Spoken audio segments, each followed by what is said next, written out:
Hey guys what's up, कैसे हैं आप सब लोग। और इस वीडियो में हम बात करेंगे the chartered accountants, the cost and works accountants and the company secretaries amendment bill 2021 के बारे में, जो कि इन तीनों एक्ट्स के अंदर परिवर्तन लाने की बात करता है, अमेंडमेंट करने की बात करता है। मेरा नाम आशीष सचदेव है and let's begin after the intro.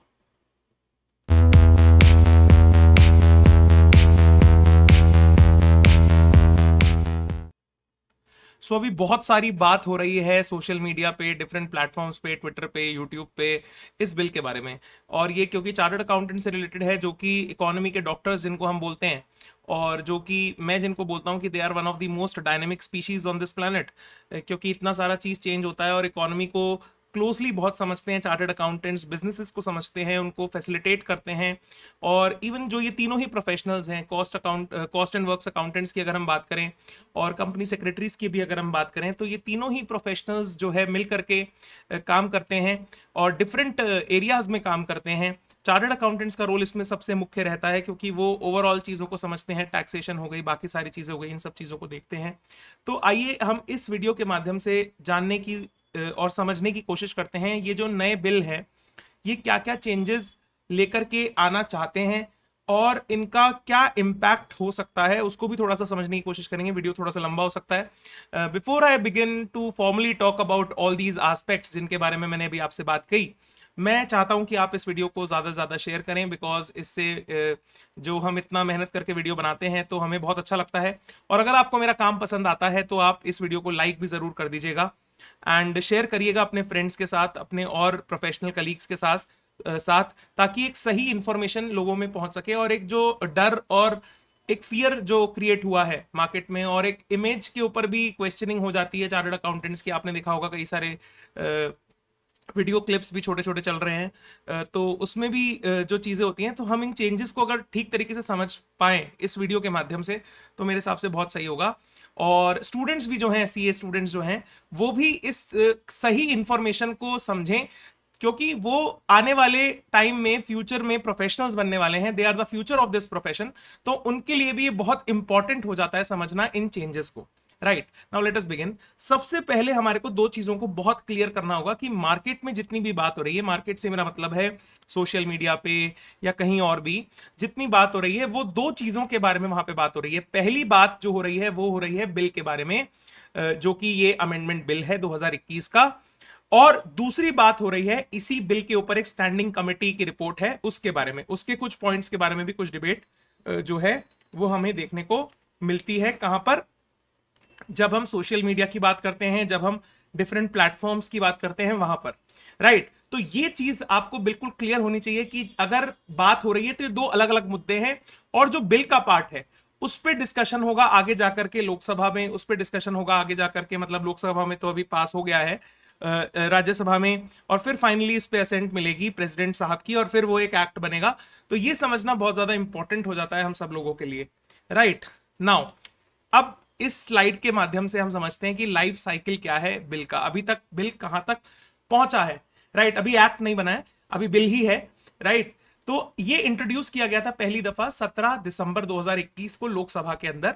उसके बाद इसे रेफर किया गया स्टैंडिंग कमेटी के ऊपर, जिस पर स्टैंडिंग कमेटी ने अपनी रिपोर्ट भी जारी करी 23 मार्च 2022 को। जब से ये जो डिबेट है वो तेज हुई, गरमाया मुद्दा, कुछ ऐसे पॉइंटर्स उन्होंने रेस किए अपनी रिपोर्ट के अंदर स्टैंडिंग कमेटी ने, जिसके बाद जो डिबेट गंभीर हो गई और ज्यादा तेज हो गई। और फाइनली कल यानी 30 मार्च को ये बिल लोकसभा में पास कर दिया गया है। अब इसे राज्यसभा में भेजा जाएगा और उसके बाद आगे का प्रोसीजर होगा इसे एक्ट बनने तक, जब तक ये एक्ट बनता है तब तक। राइट, तो ये लाइफ साइकिल हमने यहाँ पे समझ लिया, बहुत ही कंसाइज वे में इसको हमने समझने की कोशिश करी। अब हम बात करते हैं सबसे पहले कि बिल के अंदर क्या क्या बातें कही गई हैं, क्योंकि बिल ही आगे जाकर के एक्ट बनेगा। राइट, तो ये कुछ हाइलाइट्स ऑफ द बिल यहां पे मैंने लिखी हैं, इनको हम देखते हैं। The bill amends the chartered accountants act, ठीक है, 1949 का जो एक्ट है उसे अमेंड करने की बात करता है। Cost and works accountants act को अमेंड करने की बात करता है 1959 के। And the company secretaries act 1980, इसको अमेंड करने की बात ये करता है बिल। चलिए, it changes the disciplinary mechanism, ये सबसे इंपॉर्टेंट चीज है जिसके ऊपर ये बिल बात करता है। जो डिसिप्लिनरी मैकेनिज्म है उसको चेंज करने की बात करता है, okay, under the 3 acts, and specifies timelines for disciplinary proceedings. It also provides more external representation on the board of discipline and disciplinary committee. अब क्या है, तीनों ही संस्थानों में अपना एक डिसिप्लिन का मैकेनिज्म है, क्योंकि ये प्रोफेशनल्स को ग्रूम करते हैं, प्रोफेशनल्स बनाते हैं, तो इन्हें कंट्रोल करने की ऑटोनॉमी भी अभी तक इन्हीं संस्थानों के पास थी, जिन 3 संस्थानों का नाम अभी हमने ऊपर पढ़ा। ठीक है, अब ये बिल बात करता है कि इसमें जो आपका बोर्ड है और जो मेंबर्स के खिलाफ डिसिप्लिनरी एक्शन जब लिया जाता है, तो उस केस में हम जो है उसमें एक्सटर्नल रिप्रेजेंटेशन, सरकार की तरफ से बाहरी रिप्रेजेंटेशन को बढ़ाएंगे, ताकि थोड़ा फेयर हो सके ये डिसिप्लिनरी जो भी अगर कोई मेंबर कुछ गलत काम करता है और डिसिप्लिनरी में उसकी डिसिप्लिनरी एक्शन उसके खिलाफ लिया जाना चाहिए, तो ये थोड़ा सा और बढ़िया तरीके से किया जा सके, इसमें थोड़ी पारदर्शिता आ सके। और जैसा नॉर्मली हम कहते हैं, एक बेसिक लॉ है जिसमें हम कहते हैं कि एक व्यक्ति को अपने केस में जज होने का अधिकार नहीं है, राइट, उसके बारे में मैं बात करूंगा।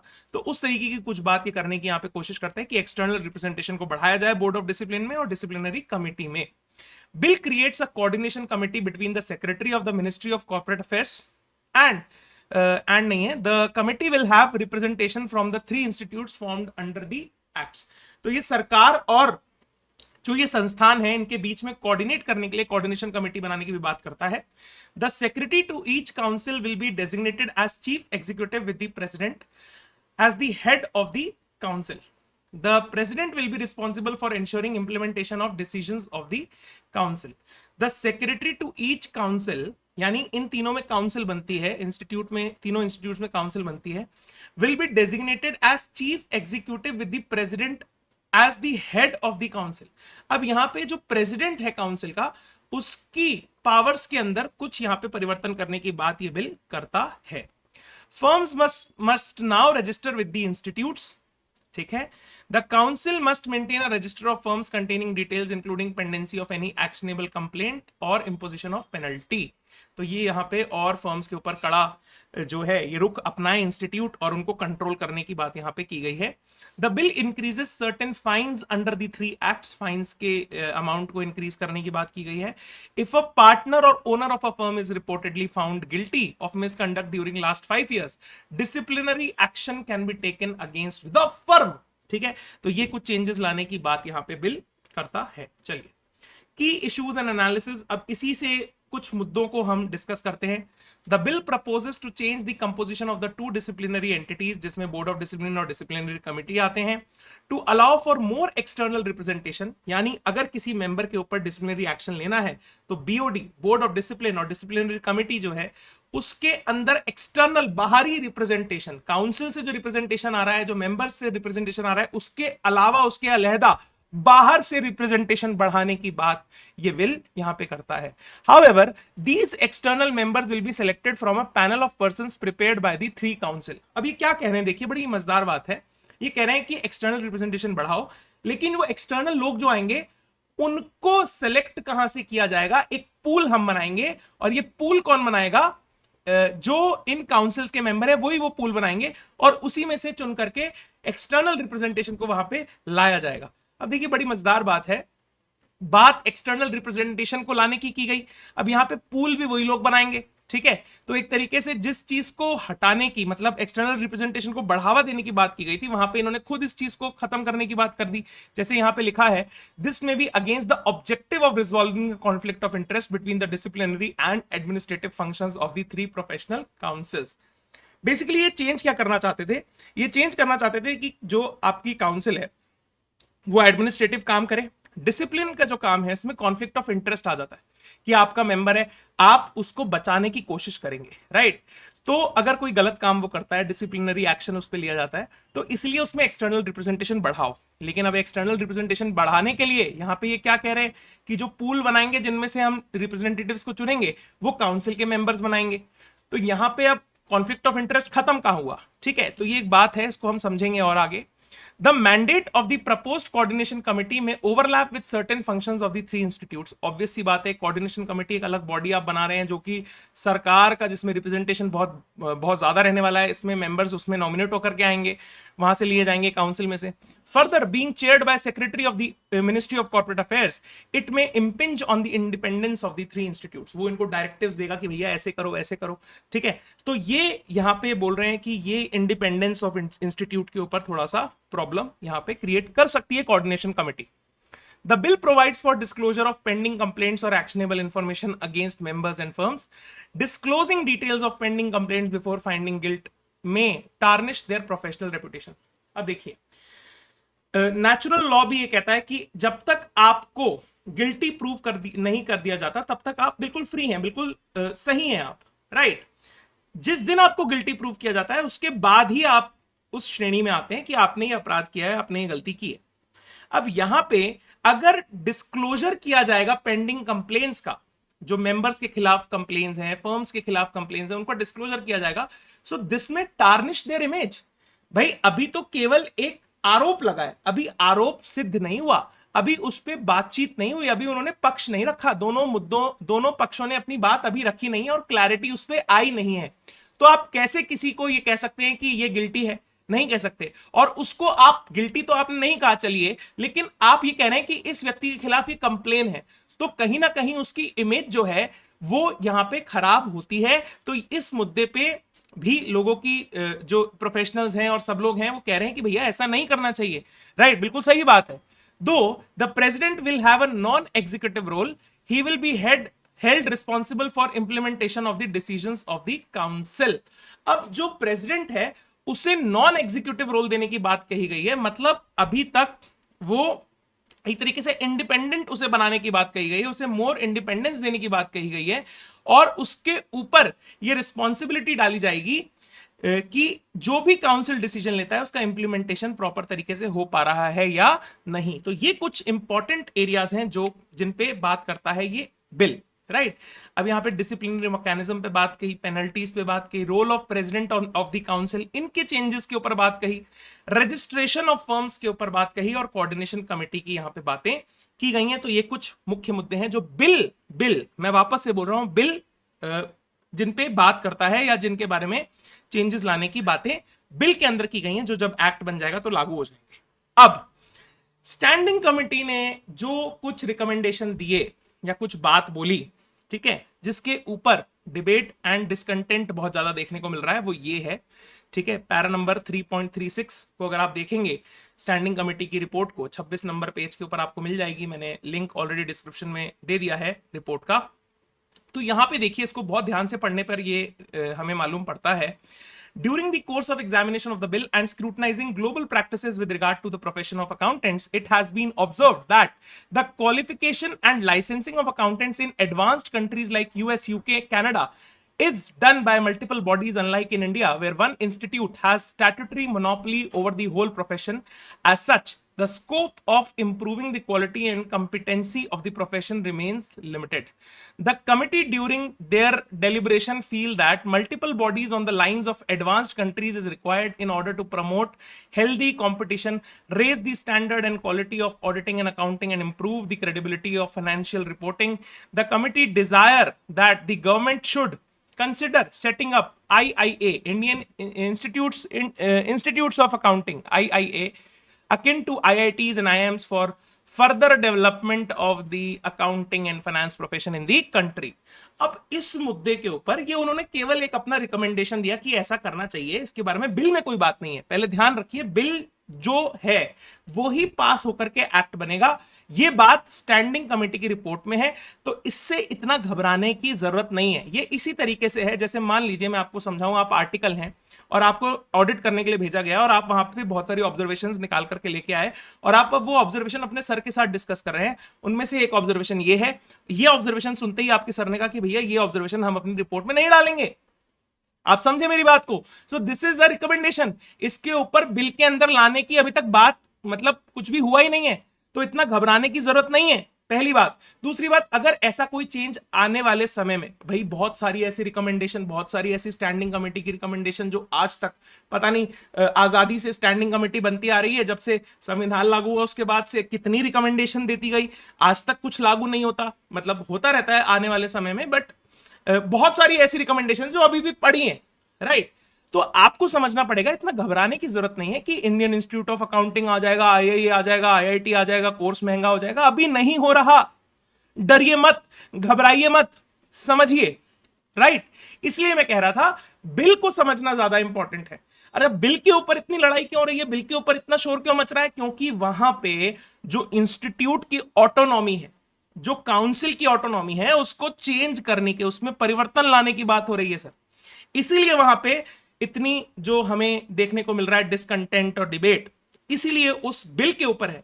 ये छोटा सा मुद्दा है, ठीक है, इसके ऊपर अभी तक कुछ बात ऐसे हुई नहीं है। हालांकि लोकसभा में भी एक दो लोगों ने इसके बारे में बात की है, लेकिन अभी घबराने की इन सब चीजों से हमें जरूरत बिल्कुल भी नहीं है, ठीक है। ये एक रिकमेंडेशन है, और ऐसी ना जाने कितनी रिकमेंडेशंस ऑलरेडी पड़ी हैं, राइट। अब देखिए, दूसरी बात जो मैं करना चाहता हूं इस वीडियो के माध्यम से, क्या ये परिवर्तन जरूरी है? Is this change necessary? Obviously, क्योंकि जब हम इवॉल्व करते हैं as human beings, as society, as institutions, as professionals, change is a part of the evolution process. तो चेंज तो होगा। कुछ पॉलिटिकल फैक्टर्स भी होते हैं जो चेंज को अफेक्ट करते हैं, जैसे पॉलिटिकल जो पार्टी है, जो रूलिंग गवर्नमेंट है, उसकी कुछ अपनी तरीका होता है सरकार को चलाने का, राइट। तो उसकी वजह से भी चेंज हमें देखने को मिलता है। So change is going to happen, okay. और हर चेंज के कुछ ना कुछ पॉजिटिव्स और नेगेटिव्स होंगे सर, ठीक है। अगर आज चेंज नहीं होगा तो हो सकता है कल हो। Change is going to happen, it is inevitable, you cannot go away with it, okay, if not this way then some other way. So we have to be dynamic enough, we have to understand that if change is there we have to change ourselves, that is how we cope up with things, okay। जैसे corona आया तो हम सबने mask लगाया, right. तो changes होंगे, ठीक है, और आज नहीं तो कल इस तरीके से नहीं किसी और तरीके से होंगे। और जैसे एक संस्था बढ़ती है, एक समाज आगे बढ़ता है, देश आगे बढ़ता है, तो चेंजेस होते हैं, नो डाउट, ठीक है। तो ये समझना हमारे लिए बहुत इंपॉर्टेंट हो जाता है। अब सबसे पहले मैं यहां पे बात करना चाहता हूं अब सीए स्टूडेंट से, जो कि बड़े घबराए हुए हैं कि सर अब तो फीस बढ़ जाएगी, सीए का ये हो जाएगा, वो हो जाएगा। और बहुत सारे वीडियोस मैंने देखे कि इंस्टीट्यूट बहुत अच्छा काम कर रहा है, बिल्कुल अच्छा काम कर रहा है, no doubt about that, but आपको घबराने की जरूरत नहीं है, okay. You have to just focus on your current status and work accordingly. अभी कोई चेंजेस ऐसे नहीं आ रहे हैं, आईआईए वगैरह कुछ नहीं आ रहा है, ठीक है। आप पढ़िए आराम से, एग्जाम की प्रिपरेशन करिए, ठीक है। और जो आने वाले फ्यूचर में भी जो सीए बनना चाहते हैं बच्चे, उनको भी मैं कहना चाहूंगा अभी आप निश्चिंत रहिए सर, राइट। ओवर एंशियस होकर के कि भैया कल क्या होगा, ऐसे तो लाइफ चलती नहीं है कि मैं तो घर से बाहर तभी निकलूंगा जब सारी रोड लाइट ग्रीन हो जाएगी, ऐसे थोड़ी चलती है लाइफ। आप जाते हैं, लाइट अगर रेड होती है हम रुकते हैं, फिर जब वो ग्रीन होती है हम आगे बढ़ते हैं, right? CA has always been a great course, sir and ma'am, and it will be in days to come. I'm damn sure about it. Okay, one thing that you need to develop is a dynamic approach and learning attitude, very very important, okay, so that we all can cope up with change. And as I always say, that chartered accountants are one of the most dynamic species of professionals ever created in this world. तो हम लोग इस पे बिल्कुल इसमें आगे बढ़ेंगे। And one thing that I want to say, जो कि यहाँ पे इसका स्पेलिंग भी गलत हो गया है, have faith, it's a beautiful thing, I am telling you guys, have faith in yourself, have faith in your hard work, okay, and it is going to do wonders for you in days to come. Now my word with the members, united we stand, sir and ma'am, and divided we fall. It is the time that we all professionals unite, okay. अभी तक एक दूसरे की टांग खींचना और ये सब चलता रहता था, बट अब हमें एकजुट होकर के खड़ा होना पड़ेगा। अगर ऐसा कोई चेंज आता है जिससे हमारी पूरी ऑटोनॉमी के ऊपर क्वेश्चन मार्क लगता है, तो हमें यूनाइटेड होकर के खड़ा होना पड़ेगा और इसके बारे में बात भी करनी पड़ेगी, इसका विरोध भी करना पड़ेगा, लेकिन एक कंट्रोल्ड मैनर में और एक तरीके से। Keep a close I on the changes that are happening, be more aware. This is what I want to say to all my members, friends, colleagues, be more aware about economic scenarios and political changes. This is very very important if you want to be a great professional in today's scenario. आपको economy, आपको politics, ये सब आपको इसमें अपना नजर रखना है गड़ा करके, राइट?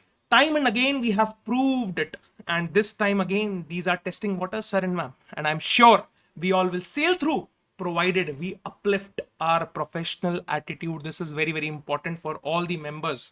Okay, जहां तक नेचुरल लॉ की बात है, ठीक है, जिसमें यह कहा जाता है कि एक व्यक्ति को अपने खुद के केस में जज नहीं होना चाहिए, तो वो व्यक्तियों के लिए कहा जाता है, संस्थानों के लिए नहीं कहा जाता.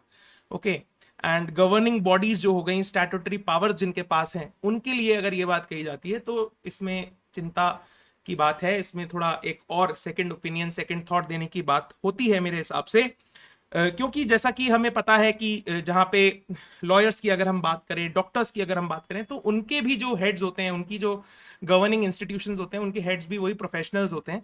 तो हमारे यहाँ पे अगर इतना सरकार ऑटोनॉमी लाने की, ऑटोनॉमी ले जाने की बात करेगी और सरकार एक्सटर्नल रिप्रेजेंटेशन को बढ़ाएगी और उससे अगर हमारी ऑटोनॉमी को इम्पैक्ट होता है, तो हमें नो डाउट हमें मिल करके, खड़े होकर के इस चीज़ को कहना चाहिए, सरकार को रिप्रेजेंटेशन देनी चाहिए और बताना चाहिए कि देखिए ऐसा करने से हमारे प्रोफेशनल्स के साथ, हमारे जो मेंबर्स हैं जो कि इतनी शिद्दत से काम करते हैं, सर सारा चेंजेस जीएसटी का अप्लाई किया, सब चीज़ इंस्टीट्यूट के मेंबर्स, चार्टर्ड अकाउंटेंट्स ने करती है, फैसिलिटेट कराते हैं बिजनेसेस को, सारा काम चार्टर्ड अकाउंटेंट्स इतनी बढ़िया तरीके से करते हैं, कभी भी पीछे नहीं हटते, आगे डट करके चेंजेस का मुकाबला करते हैं, उनको समझते हैं और आगे बिजनेसेस को फैसिलिटेट करने में अपना योगदान पूरा देते हैं, इकोनॉमी को आगे बढ़ाने में.